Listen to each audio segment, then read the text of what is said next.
Hola, bienvenidos a Inclusión Azul. Hoy nos encontramos con la profesora especialista en educación para niños del nivel primario con habilidades diferentes.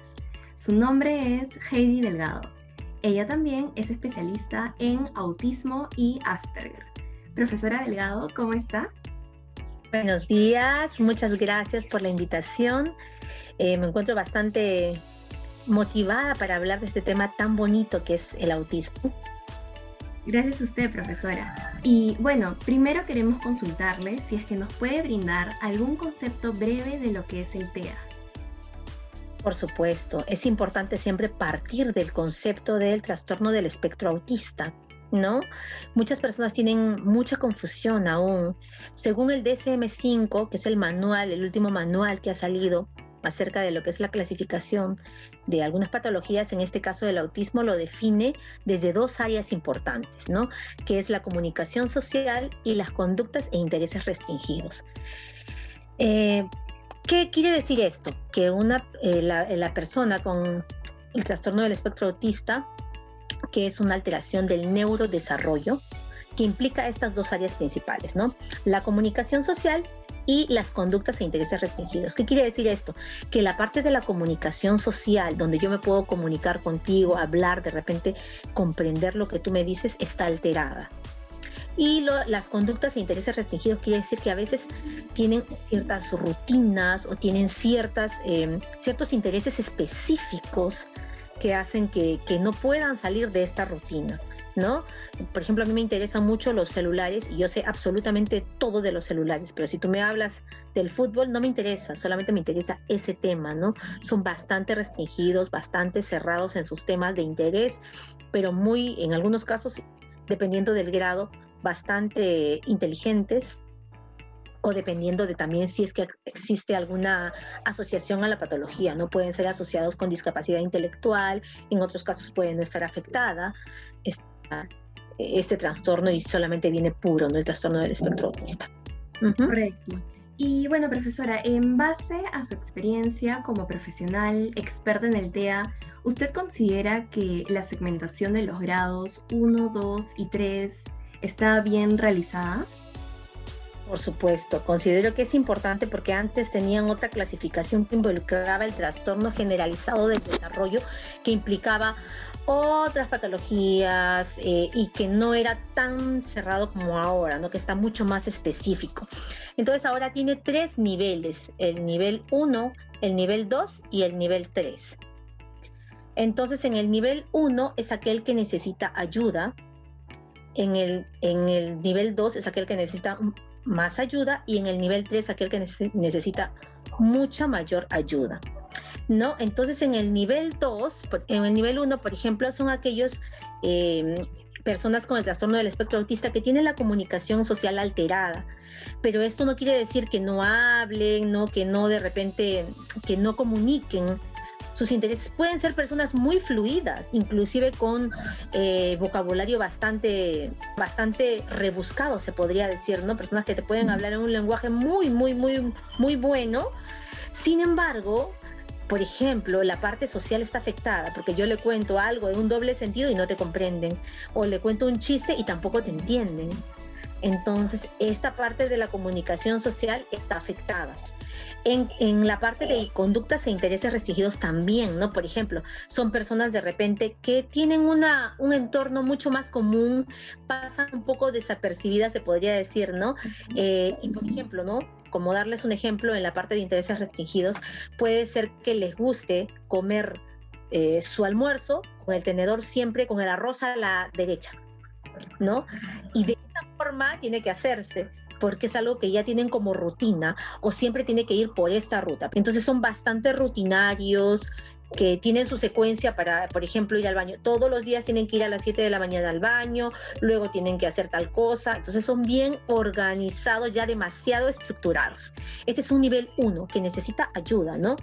En el nivel 2, que necesita mucho más ayuda, en la comunicación social ya existen dificultades, ¿no? Por ejemplo, para la estructuración adecuada, de repente, para comprender algunas cosas, ¿no? algunos mensajes, por ejemplo, las preguntas que se les hagan, o cuando tienen que comunicar algo, les cuesta también un poco hacerse entender, ¿no? No solamente por la parte de las alteraciones de repente fonológicas, sino porque les cuesta expresar un poco más lo que quieren decir, ¿no? Y en cuanto a las conductas e intereses restringidos, en este caso en el nivel 2, pues les da un poco más marcadas estas inflexibilidades, ¿no? Son muy inflexibles, ¿no?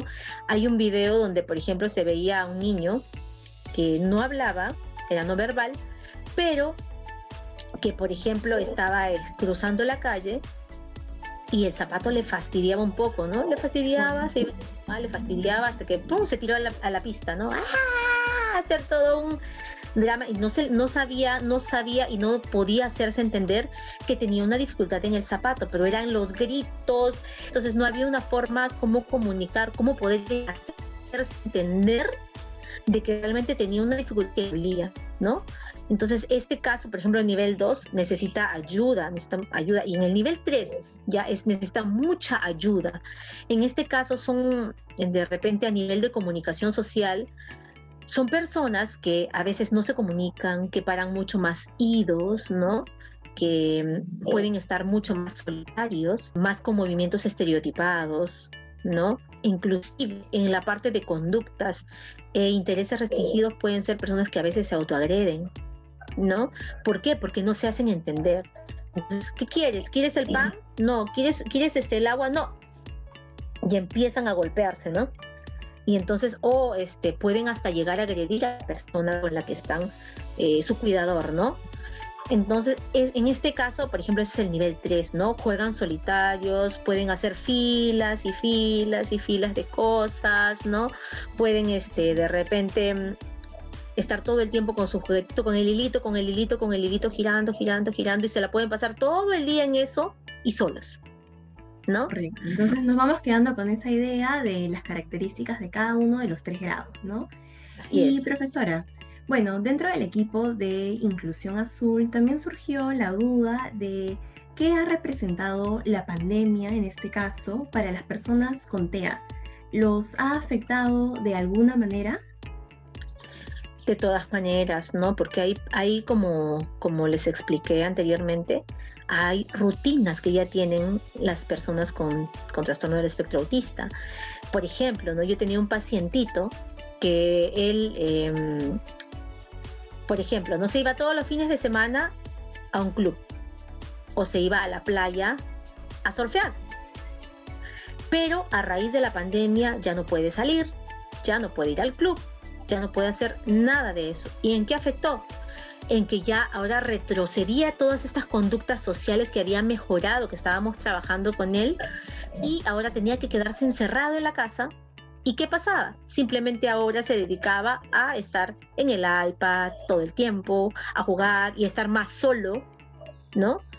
En cambio, por lo menos cuando no había esta pandemia, pues tenía un entorno muy social un poquito más amplio, podía hacer esas actividades y no estar en una sola rutina, que es lo que queremos a veces en un TEA, ¿no? Que estar solamente ensimismado en algo. Y esta pandemia quitó eso, ¿no? Quitó esos espacios que los niños podían de repente también tener para poder despejarse, ¿no? Algunos se iban, poco a poco los papás los estaban acercando, por ejemplo, al tipo el CONEI, ¿no?